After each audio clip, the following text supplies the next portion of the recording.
Hi, welcome to the Q&A for I Want to Live on Mars, another great indie feature, part of the San Francisco Independent Film Festival 2024, SF Indie 2024. Today we're very fortunate to have Masha with us from the film I Want to Live on Mars. Hi, Marsha. How you doing? Um, Thanks for so, having us. yeah, thanks for making the movie. Very interesting film. Where are you calling in from right now? Pennsylvania. So let's start on that right now because I think I learned, well, the film was shot in Pennsylvania and you moved there for making the movie. I did, yes. So how did that come about? Like, what was the inspiration for the film and how did it take you to move to Pennsylvania? I was living in LA, and for a while, and then COVID hit, and it was pretty bad in LA. Like I couldn't go anywhere for about a year, and I was stuck in my little apartment in West Hollywood, and I just kind of the only thing I can do is just to be creative, and so I started writing this script, and I didn't have a specific location in mind. It was just kind of these two characters, Pickles and Breezy, and just their interactions, and just kind of like a lot of dialogue. And then my boyfriend at that time, now my fiance, he got a job opportunity to move to Pennsylvania, and we moved because I mean I don't know, but just being in LA for a year and everything like shut down is just wasn't working for us anymore, and we decided that we're gonna move, so we did, and So he moved for work he moved and for work. and Yes, you he were moved already for in the process of writing this story? I was writing the story, yes. Because And it seems like location had a lot of impact, inspiration it for you. did, it did. And when I moved to Pennsylvania, he told me about Centralia. That's a ghost town that's about an hour and 20 minutes from where I live now. I live in Lancaster. Centralia is about an hour and 20 minutes away. And he told me that, it's been on fire um, since 1960, that the air is toxic, and then the population of the place is only 5 people. So I was like, well, let's go. So we went over there and I saw it, for the first time, and, met the people who live there. And it just kind of inspired me to set those two characters, Breezy and Pickles, in Centralia. Just kind of put them there in that little town and essentially write a story about what it's like to be a teenage girl growing up in a place like Centralia where the population is only 5 people and there really is nowhere to go, nothing to do. So, And so how far along was the script when you went there? Because was it fully developed or was it almost like where were you at in writing? the characters were fully developed, Pickles and Breezy, but there wasn't really like a specific place in mind. You know Hmm. what I mean? I Hmm. just knew that it's definitely like a small town story, not like a city story, but then just having Centralia is kind of like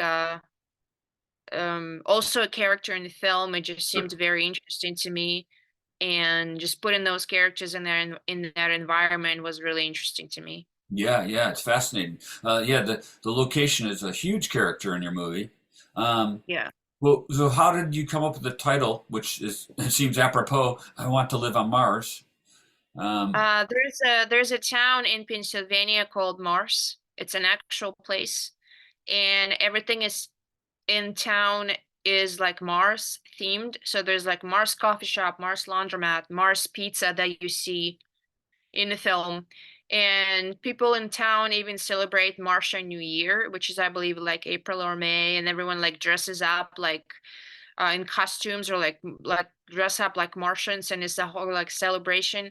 And I just thought it was kind of funny, and just kind of seeing the characters in the film like look at the stars and then decide to go to Mars, and you don't really know what they actually mean.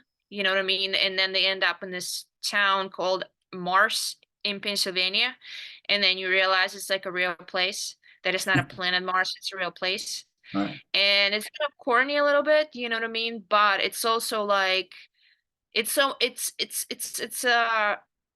to them, to these characters, it's so big Yeah. because Yeah. Centralia is so small and it's so far away and there's nobody there. Then going to a place like Mars to someone like Breezy and Pickles seems like a journey. Like Right. to Right. them, it's like so big. Yeah, You I know? like that kind of metaphor. I mean, at the beginning of the movie too, I like the twist. Like, I didn't know what it meant going to Mars, but then for these characters, I Right. realized even though that town maybe is close, it's like that was a huge leap, a huge breakthrough for them, right? I mean, it might as well be Mars, Yeah. Yeah, yeah, right? yeah. Yeah. And it's amazing that I haven't heard of these places, but Mars actually exists. So did Yeah. you go into the town and say, "Can we shoot here? Can we make a movie here?" How did it go Yeah. making the movie there on location? We did. I mean, like it was harder, definitely harder with Centralia because it's kind of even though it's only 5 people, it's a very close community. Like people don't really want anyone to go in town and film. Right. So it wasn't easy to kind of get a permission to shoot there. So we were trying to find like an alternative um to Centralia, and we shot as much in Centralia as we could, and it's mostly ended up being exteriors. Um and then we found a place called Yellow Dog Village, Hmm. and it's about 40 minutes away from Pittsburgh, and it's an abandoned town. It's been abandoned since 2010. Hmm. And this man Joe, he bought this town and he preserved it as just with like when people left in 2010, they left all those things behind. Like there's pianos, records, there's dishes, like you see all this in the film, right? Hmm. Hmm. Part of like, this kind of part of it looks like it's, like part of the set design, but actually Yeah. everything is like that. It looks just like Wow. all these houses still have furniture in them, still have broken TVs. And so we used that Huh. place essentially as like a alternative to Centralia because we Right. couldn't shoot everything that we wanted in Centralia. That's just fascinating. It's kind of like it's preserved. It But is, did yeah. it also aid in your direction or aid in the actors performing? Are these all actors? I mean, they were so real too. It almost seemed like you picked them from the your locations, like they might have been, extras from where you were. Bethany Stoller, who played Pickles, she's actually from Pittsburgh, from Pennsylvania, Hmm. and this is her first feature film.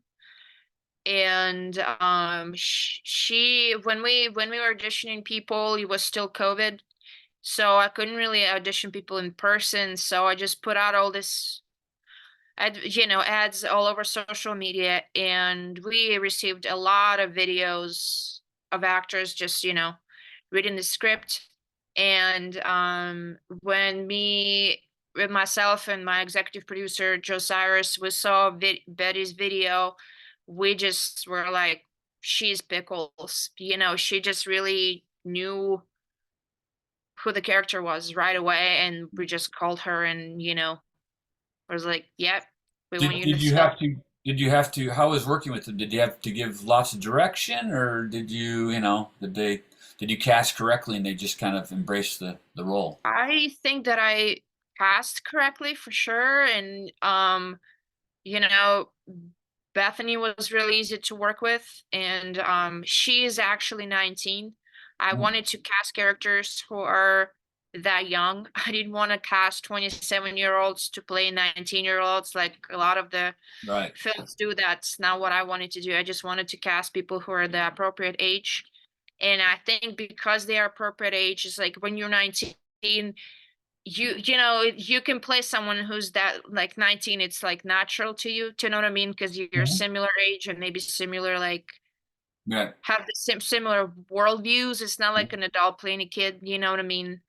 And Mark Solari, who plays Mike in the film, We known each other for a very long time. He's been acting for a very long time, and when I wrote the script, I just called him and I was like, "Hey, do you want to play this character?" And he did absolutely fantastic job and just added a lot of layers to the Mhm. character. So it's Tatiana who plays Nancy. We worked in the past, so we kind of know each other, and she was very easy to work with, and she loved the character. And then the girl who plays Breezy, we met in LA, and she's an actress, and kind of me and her talked a lot about the character Yeah. beforehand. Yeah. So yeah. And then when we were on set, it was just so, I mean, we were in the middle of nowhere for days with no reception, so it just all kind of came together because of just being in an actual place where, Yeah. being in a similar situation that these characters are, you just really like, Yeah, it you kind of gives you an there and idea. you get it, It, it influences your actors, and then obviously it has to influence the community, the citizens, right? I mean, to Yeah, constantly live in that. Well, let me yeah. back up a little bit. And yes, I've watched your film, and I can guess what it's about and stuff like that, or talk about what. But I want to hear from you, like, what's it about? I mean, at its central core, what's the themes about? Because you started right before you found the location, and the location had a big part of the writing. What are the kind of things you're writing about? I think that like before discovering Centralia and just discovering Pennsylvania, is me moving to Pennsylvania is like just me being in Pennsylvania the first time ever in Mhm. general. I think I really wanted to write a movie about lonely people, Ah, and I think that's what this film is really about. I think that you have five characters and they only interact with each other. They don't interact with anyone else. There isn't really even extras in the film. You just kind of see them interact with each other and their relationship with each other, but there's nothing else really. right, right. And that was intentional. And I think it's just kind of, yeah, and it's just really being like isolated, Yeah. you know. Yeah, which it's kind of and this is a compliment. It's a little bit difficult to watch because it is lonely and isolated, but that's the way some places are, and that's the way the world was before the internet and the phone and all that stuff. Yeah. So it was interesting to see that and like, wow, how do you occupy your time and be Yeah. alone? So I Yeah. think you explore that well. And do you think some of these characters are having difficulty with it? Or are they? Is it slowly, chipping away at their well-being? I think it's definitely there, like that theme of kind of just um losing yourself, maybe losing your mind a little bit. It's definitely present. Mhm. Like we don't really another thing that I really uh, that I kind of wanted to do is not give too much information about characters, Mhm. perhaps because I just kind of wanted to leave a lot of things up to the audience and just kind of give the audience this room to like decide things for themselves and think what they kind of just have like a creative thought process while they watch the movie, Yeah. and maybe ask certain questions of like why this has happened and who this person is. But I didn't want things to be too obvious, Yeah. and I didn't want to give away too much of a backstory. Um, I just kind of wanted to put these characters in this kind of place and just establish that they really don't have anybody, and just kind of explore that and just kind of, you Yeah. know, Well, well have done. You did that. Well done. It's almost like you just stumbled upon, or the camera crew, the film crew just came upon this community, and you just recorded it. It's almost like a documentary, yeah. maybe, you know, which is fascinating. Uh, were there any challenges while making this movie? I know filmmaking's hard in general, but what was some challenges you had? A lot of challenges. I first of all just used to like when you such a weird thing, but something I experienced and I still can get used to. driving in LA is like no matter what time of the night or day you're driving, it is bright outside because you Yeah. have lamps, you have palm trees, the weather's nice. Driving in Pennsylvania is not like that. You are really in the middle of nowhere. And a lot of the times when you're driving, when it's dark, you really can't see, Hmm. and you're just, in the middle of basically in the middle of nowhere. So really do driving, in the middle of nowhere, a lot of times through the woods and just being just dark a Yep. lot of time, that was definitely a challenge Yeah, for everybody. that's an adjustment from LA, from city to rural PA. Definitely. That was really, really difficult. Um, Weather was unpredictable the entire time. We were shooting like middle of October, Mhm. and one day it was sunny, then it would rain, then even not the snow, but like the haze. Yeah. Um, you know, at some point there was even ice on the road, like, Yeah. what I mean? So the weather was completely unpredictable the entire time we were filming.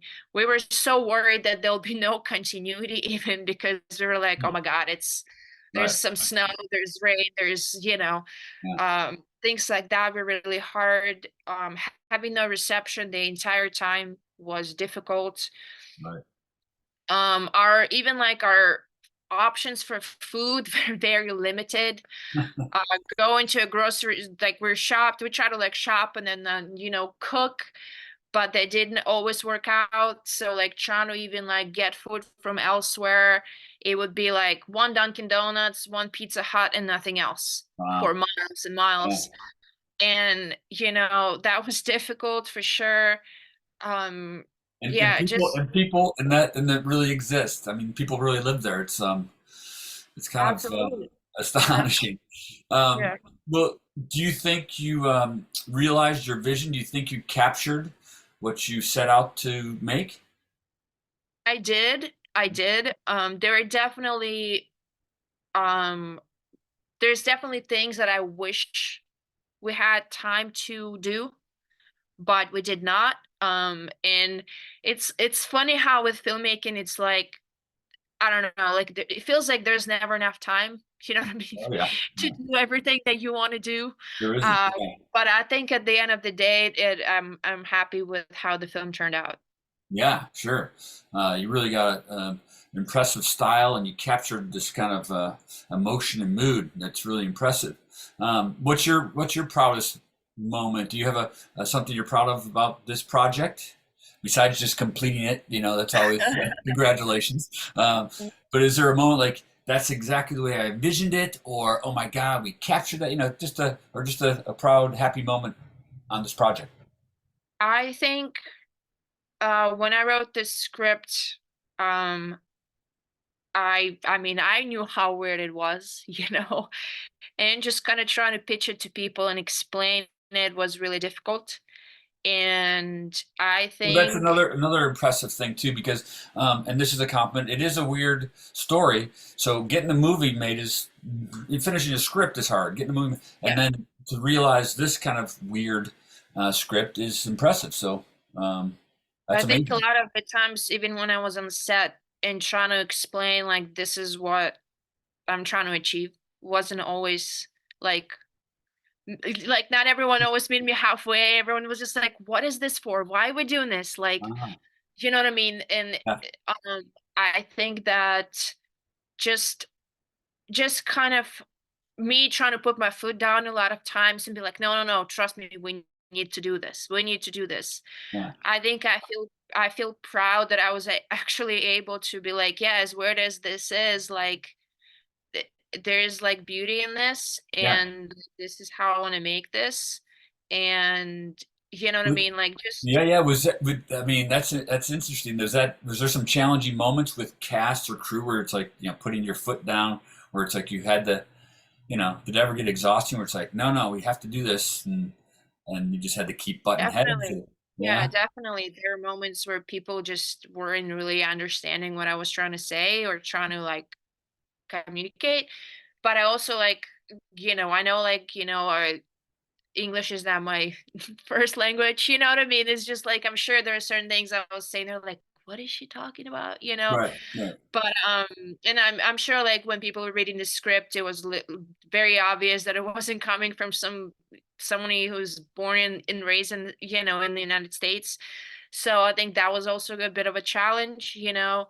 Right. Um, but, I'm just, I'm just proud that I was able to have this weird thing that I envisioned and just, making it the way I wanted to make it, Yeah. and just this film. It's impressive. We're impressed here at SF Indie Fest because you did realize this kind of strange film, and it's like I said, it's Yeah. not easy just to make a film. Um, so well done. It's just very stylistic and impressive. And is there something that you hope audiences get out of it? Like after watching it, a lot of films are just made for entertainment or the message or some sort Right. of whatever cause. Is there something you want audiences to get out of it, feel, take away from it? I think it's interesting because since you can't, the way I think of it, and is like you can't really control the outcome, right? You're making this film or it's music or just any type of art, right? You can do your best, but you can't control the outcome. You can't control what people are going to think of it, say of it, how they're going to receive it. There's always going to be people who like understand it and people who won't understand it and probably absolutely hate it. Right. And I think that I had a lot when this film came out. uh First of all, I didn't expect it to do as well as it's doing now, so that's kind of great. And just I had people that I've never met before just kind of reach out to me on social media and be like, "Hey, how did you do this? How did you guys, how did this project come to fruition? I have this thing I'm working on, like I really want you to, like, kind of share your experience and stuff like that." And I always say it's like, hey, like, you have something creative, you just have to just keep doing it, just Well, keep. yeah. So, what do you tell them? I mean, like, what did you tell yourself? Because if I'm a filmmaker too, and I talk to a lot of filmmakers, if they are screenwriters, you Yeah. can't like write for mass appeal. I mean, you can, but Yeah. that's going to be very disappointing. Yeah, so, what did you tell yourself? Like when you're What did like, I tell myself? yeah, like how to keep going? Like, what did you tell these other filmmakers? Say, I got a movie. What do you tell them?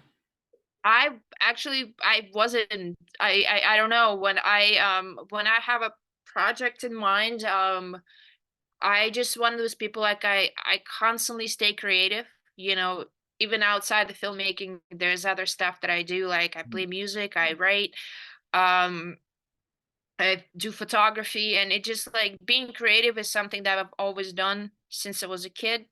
And that just something that really like makes me happy and kind of makes my life, I don't know, just more exciting and fun, Yeah. so when I have a story in mind, I have to finish it. Like I can't just not finish it. It's like a mental thing. Like I That's, have to get it done. yeah, that's great. That's a drive. I wish You I had know, that. So you just had to reach the finish line for this I did. project. I have to. Otherwise, I can't sleep. I can't. Ah, I can't do anything. I have ah, to get this done. Like it's gonna right, drive me nuts if I don't. right, right. You know. So That's it's good. You one of got it those. done. Yeah. That's Yeah. crazy. I wish I had a little bit of that. Um, Yeah. how long did it take? How long did the whole process take you? Um, you know, we crowdfunded for the film. That's how we raised the money for it. And that crowdfunding process took about a year. We spent like 6 months preparing for the campaign itself, and then we spent another